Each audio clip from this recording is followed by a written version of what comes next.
Welcome to Hear in Hanover, your all-access pass to everything happening in Hanover County. I'm your host, Kristen Smith Dunlop.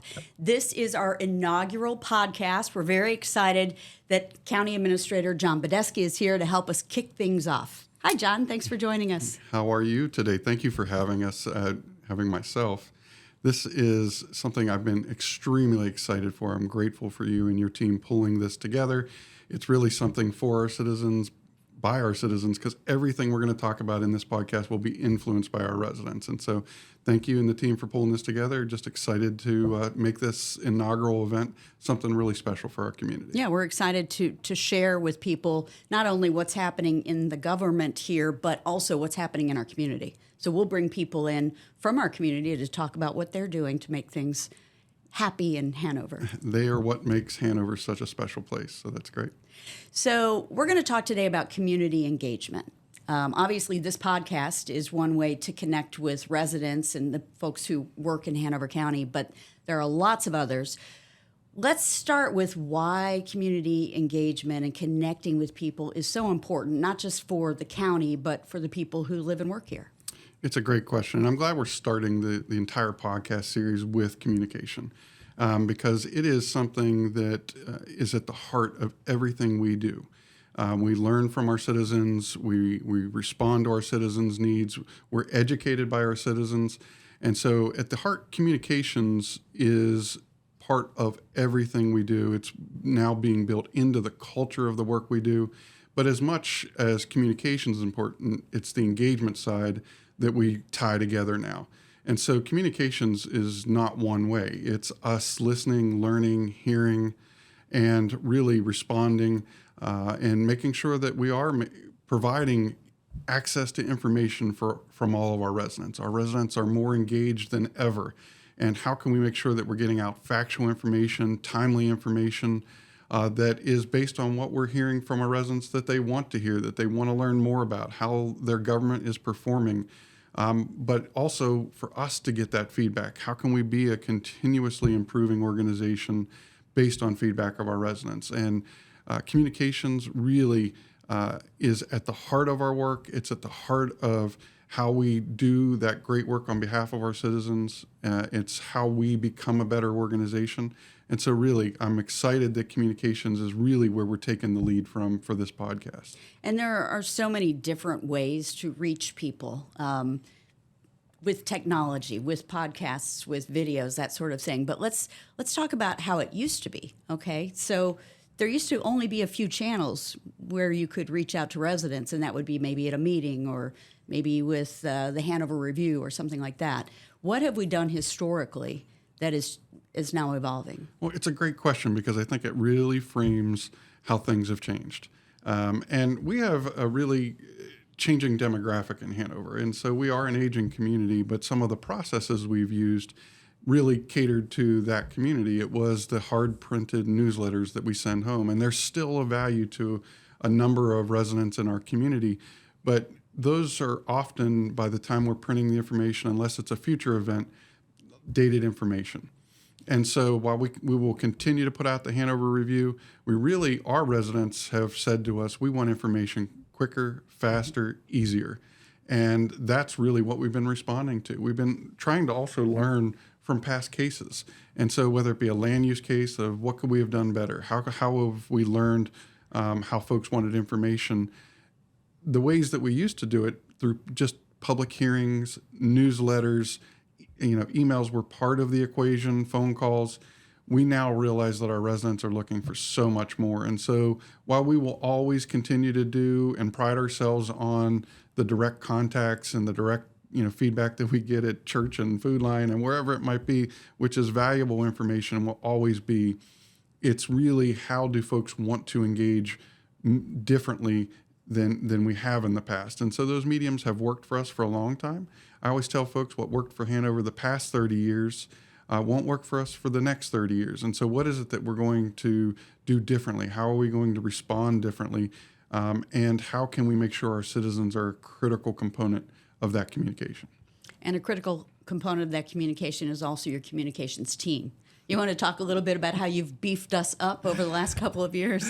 Thank you. And I think it's really important as we look back. We really, for years, had a single public information officer, Tom Harris, who just retired from us a little while ago. He was the go-to information person, augmented by some departments over time.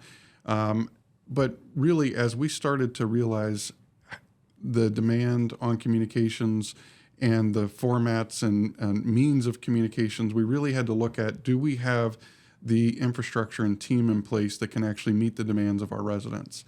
And it was an honor for me to be hired to come back to Hanover County 4 years ago, but the board really set a pretty high bar. They wanted to make sure that we were communicating with our residents better than ever. We were providing that access to information better than ever. And to do that, we really had to step back and say, do we have the team in place to really accomplish these goals? And to the board's credit, when we redesigned our team and looked for specialties in whether it be graphics or video production or strong writing, they supported the recommendation to really build out a communications team. And we're now 4 members strong. In an organization that has over 1,400 employees and a community of 110,000 residents, it's still a small communications team, but small and mighty. I'm really proud of the leadership that you provide, but the collective work that your team does for us, and how we've been able to really increase that access to information to our residents. And some of that, honestly, in the past, newspapers were much more robust and had more coverage for communities. And now that media in general is taxed in so many different ways, the access to local government stories has been limited. And so we want to make sure that we're providing that timely, complete information to our residents. And building out this team has really helped position us in many different ways to provide better access to information. So we have kind of revamped our newsletter. That's one of the tools, I guess, that we use to reach people. And we're having a phenomenal response with the number of new subscribers every week. I've never seen anything like it. So people want that information. I think it's a testament to the Hanover citizens. Our folks in Hanover are engaged. They want to know what's going on. They want to be engaged in their government. They want to know about how are the decisions impacting my life. And it, as stewards of public trust, making sure that we're communicating what we're doing, providing that access to information. And so I've been excited about some of the changes. So not only do we have the historical Hanover Review hard print that we still put out in partnership with our schools and the town of Ashland and Parks and Recreation, the weekly information that we're now putting out in different formats with information and links back to either web pages or how can I learn more about this has been a really well-received additional tool that we've been able to put into production. But I think it's some folks love social media, some folks love web-based information, but some folks still want that tangible touch and engagement with their government. And I think one of the things that I'm most proud of is the community meetings that we have established over the past 4 years. Our processes are very intentional now about making sure we create touch points that we're hearing from folks, not on the other side of a dais, not on the other side of a computer or a phone, but in person. And so whether you look at our comprehensive land use plan that we labeled in Envision Hanover, we had hundreds of touch points in that project to be able to one-on-one hear from our citizens. What do they like? What do they want to see different? What would they like their future to be? And really create those opportunities in either group formats or one-on-one formats, drop-in formats, but all in person. And I think that's one thing we really pride ourselves on in Hanover. Still really that ability to reach your government, reach individuals that are impacting your lives. And it's because we want to. I give out my cell phone number. I want to hear from our residents. I want to make sure that we can make a difference as timely as we can for folks. That's the benefit of local government. I think we're making a difference or impacting people's lives almost daily. And while we try to do that as best we can, we always can learn. And those citizen engagement opportunities have been invaluable to making better products for our community in the long run. Would you say that the effort that went into the comp plan was probably the most, no pun intended, comprehensive effort the county's undertaken? I would. I truly would, because the intentionality that we started that project with really set us up for longer term success. And that intentionality was, let's start purely with the listening. And we set those up in all 7 districts. We created opportunities for folks to come in, not for us to say what we think Hanover should look like, but what they think Hanover should look like. And learning from that, having it influence the written policy documents that made it to the board for ultimate public hearing, I think it's a testament that at the end of the day, we had substantial support for the Envision Hanover plan at both the Planning Commission level, the Board of Supervisors level. We did receive good feedback from our citizens, and I think that's because they know that we spent the time. That was almost a 2-year process. Mm-hmm. We didn't rush it. We were intentional about learning, listening, and enacting policies that only could have, I believe, been done through that one-on-one citizen interaction, and it made for a much better product. And those plans are to look out 20 plus years beyond. And so I think the engagement that we had really will serve our community well into the future. Okay, so speaking of the future, there are some exciting new ways to reach our residents coming up in the future. Let's talk about one that I know that you're 100% behind, and that is a Citizens Academy. Yeah, absolutely. I think it goes back to those touch points, and if we can engage more individuals in understanding, look, we have some of the most talented employees, public sector, public servants that I've ever had the honor to work with working for Hanover County. And I think it's important that, I mentioned public trust earlier, that our community knows how we operate.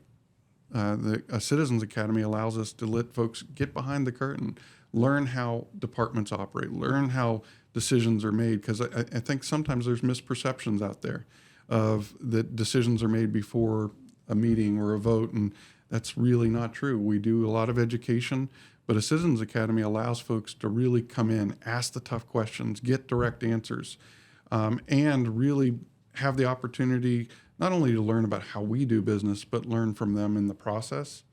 And what I have found in the past is that as we complete different Citizens Academies, and we've had some success with this model in the past. Our sheriff's office does a Citizens Academy. We've had planning academies.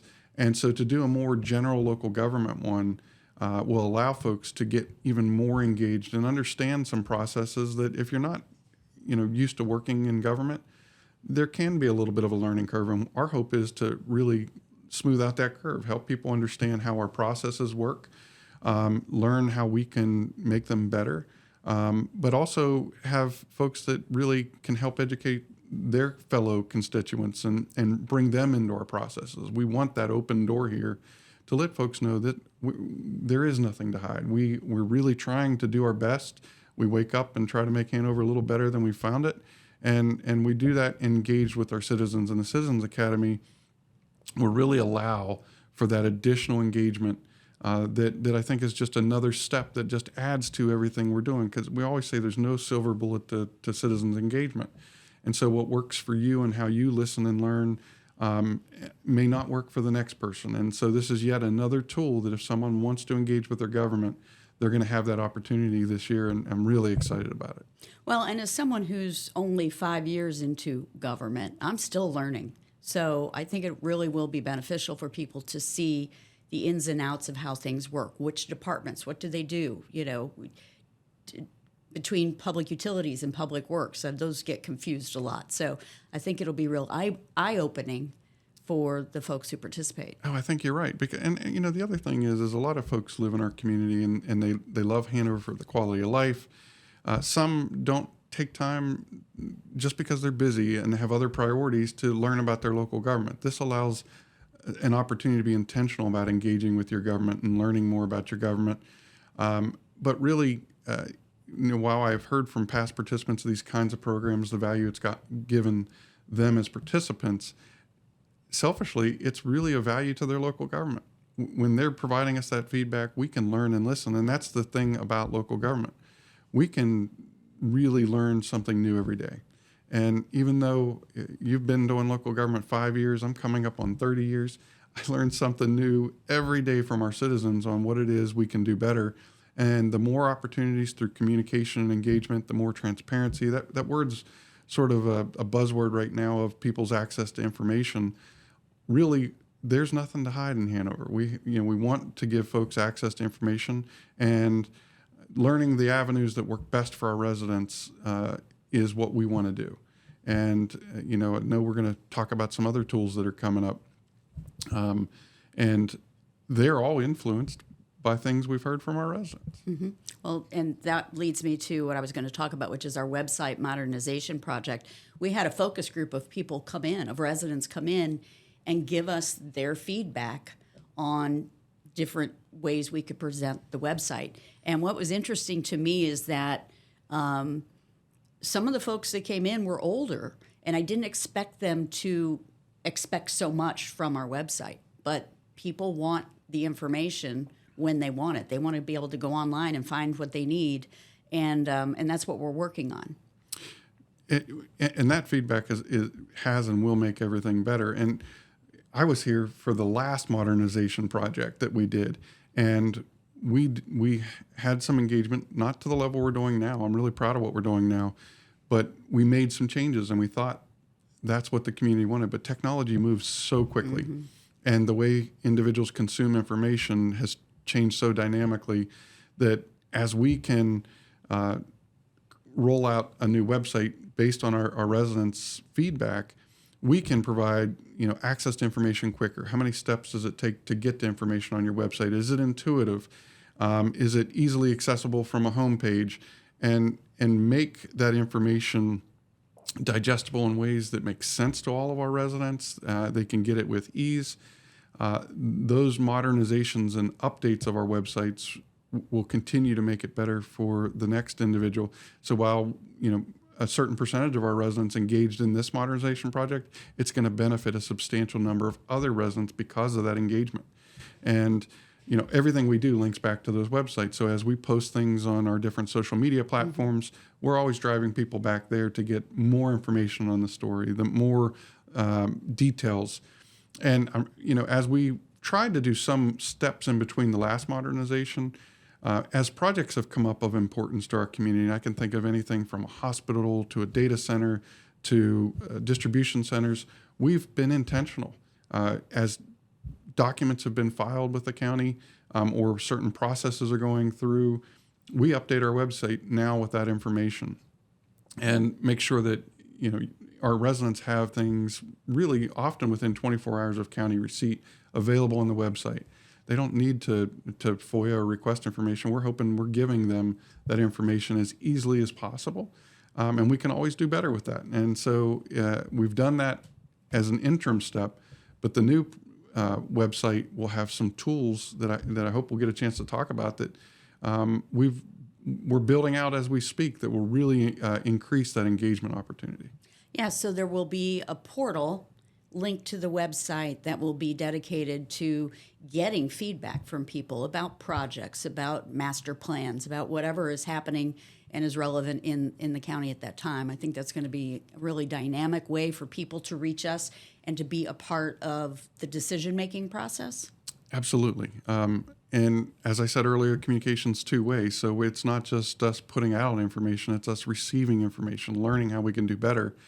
But as part of those tools, we've had folks come up to us and say, I didn't know that development was going there. I didn't know that project could go there. And so as we look at some of the tools that we're building out, and I always hear questions about, hey, what's that dirt that's moving between the CVS and the food line? And we want to make sure that we're a source of that information to our residents. While it's often there in our planning portals, it may not be as user-friendly. So we've learned from our residents that we're going to put out information that's more GIS-based. And what I mean by that is, from a user interface, just a pure map. Mm-hmm. Hey, I want to know what's going on there. And our residents will be able to click on an easy-to-click map and say, hey, that dirt that's moving there, that's this project that was filed on this date, and here's the paperwork.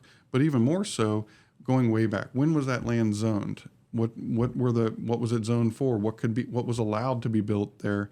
And I think that's a step that we've learned from our residents, that they want to know more of, and we want to provide that information to them as accessibly as possible. And I'm excited about that part of the website update, as well as all of the other feedback that we got about how can I get to financial information quicker, how can I learn more about how I can engage in a board or a commission and get actively involved.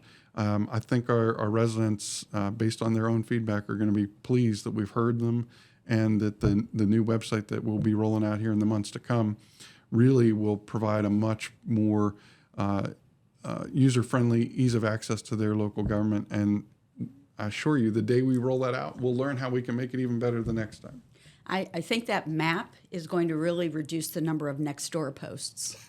Because everybody goes to Nextdoor when they want to know what's going there or what happened here or what's about to happen here. Well, and I think, again, it goes back to so many people consume information in so many different ways. Sometimes it is from their neighbor.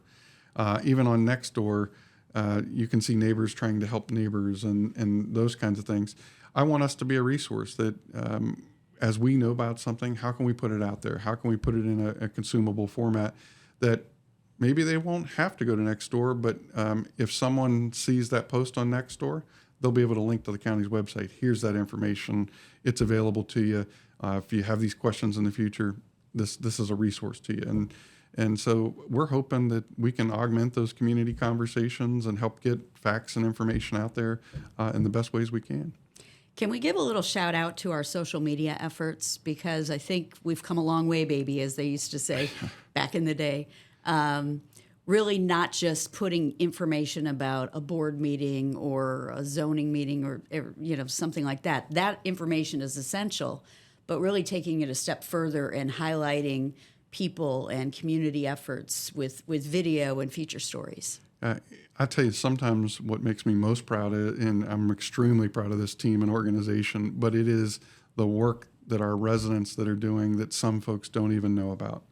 And the contributions that residents make every day to make Hanover better are amazing. And some of the stories that we've been able to highlight about whether it be a jobs program or a farm or a business, small business in our community, they're making a difference every day in individuals' lives that collectively, together, we make a better Hanover. And to see some of the stories about the small businesses and individuals in our community overcoming challenges and making a difference or having opportunities because of some of these not-for-profits or small businesses or individuals that go so far above and beyond as volunteers in our community, those are special stories. And those are the ones that we've been able to augment the work, not that their government does, but what do we do together? How do we work with our community? Just my hat goes off to these folks every day that make us better as a community for the work and time that they give. And I will say that because our residents are so engaged, I really appreciate the fact that they're now reaching out to us to share information and stories that they think people would like to hear. So I encourage that. They can email communications@hanovercounty.gov and share those special stories because there are so many. There are, and we continue to learn daily of the next one and the new one, and we didn't understand. And a lot of these are unsung heroes, right? They don't necessarily do this for the pat on the back. They do it because it gives, they know they're making a difference and really gives them an opportunity to contribute to their community. And those are the folks that we want to learn about. We really want to highlight, and because the government can't do it all and shouldn't do it all for a community. A community is better based on the engagement of our citizens, and highlighting them is a really special thing that we get to do. Recognizing their achievements and accomplishments, it gets us up and makes us want to do this work better for our residents and citizens every day. You have any final thoughts you'd like to share? No, I honestly, really proud of our community, proud that we've been able to take some really positive steps in citizen engagement and communications, but we can always do more. I want to hear from our residents. You want to hear from our residents. What other kinds of ways can we reach out and provide access to information? Because that's what we're here for. We're here to make this community. I always joke with folks, half of my job is not messing up what's so wonderful about Hanover County, and the other half's about really taking us to the next step and making sure that this is a place that our kids and grandkids and beyond want to be so proud of. And that's important work, and it's work that we do together with our residents, and just proud to have the opportunity to serve in this capacity, work with this team and this group of residents. All right. Well, thanks for sharing some time with us today. You're a very busy man, so we do appreciate it. And obviously, communication is essential with our residents, so we're going to continue to try to do the best we can. Thank you so much on behalf of the board, who has made a commitment to strong citizen engagement and communications. Thank you and your team, and thanks to our citizens for all their work. Yeah, thank you to our residents who tuned in today. We're glad you joined us for our inaugural podcast, the very first one and done now. We're going to dive into another one in June here in Hanover.